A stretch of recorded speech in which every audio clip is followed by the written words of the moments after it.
حضرت نافع فرماتے ہیں کہ حضرت عبداللہ بن عمر رضی اللہ تعالیٰ عنہ بیمار ہو گئے ایک دن. انہوں نے اپنی بیوی سے کہا کہ مجھے خواہش ہو رہی ہے کہ میں انار کو کھا لوں. تو ان کی بیوی نے 1 درہم دیا اور جا کے انار لایا گیا.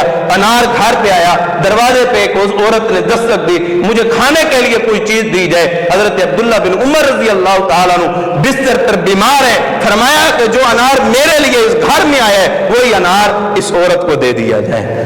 جو چیز خود پسند کی ہے وہی چیز اللہ کے راستے کے اندر دینا وہ عظیم صدقہ ہوتا ہے. یہ نہیں سالن خراب ہونے سے بچانے کے لیے غریبوں کو دے دیا تو یہ صدقہ ہو گیا ہے. پھٹے ہوئے کپڑے جو آپ نہیں پہن سکتے تھے وہ دے دیا جی میں نے صدقہ کر دیا ہے.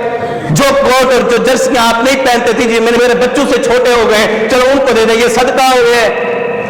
جو چیز اپنے لیے پسند کرتے ہیں وہی چیز اپنے مسلمان بھائی کے لیے پسند کریں. یہ ایمان ہے, یہ اسلام ہے, یہ محبت ہے, یہ احساس ہے, یہ ہمدردی ہے. فرمایا کہ وہ انار جو ہے وہ اس عورت کو دے دیا جائے. انار اس عورت کو دے دیا گیا, پھر 1 درہم دے کے پھر بھیجا گیا.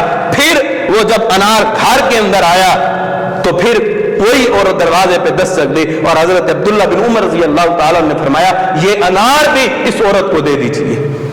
اپنے لیے جو چیز پسند کی ہے وہی چیز صدقہ کی ہے, وہی احساس وہی ہمدردی کے لیے استعمال کی ہے. ہم صرف بیکار چیزوں کو صدقہ کر کے بڑا سمجھتے ہیں کہ جی یہ ہمارے لیے کامیابی.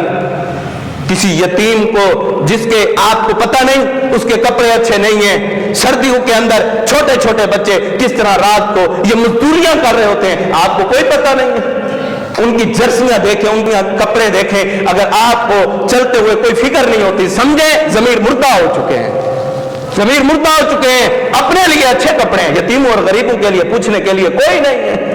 یہ حق ہے ان کا, یہ مساکین کا, یتیموں کا حق ہے. آپ کے مال کے اندر اللہ نے بڑے بڑے ایسے لوگوں کو تختوں سے اٹھا کے نیچے دے مارا ہے جن کو اپنے مال کا تکبر تھا, جن کو اپنے حسن کا, جن کو اپنے عہدے کا, جو اپنے آپ کی واہ واہ اور بلے بلے سمجھتے تھے, اللہ نے دنیا میں ان کو عبرت کا نشان بھی بنایا ہے.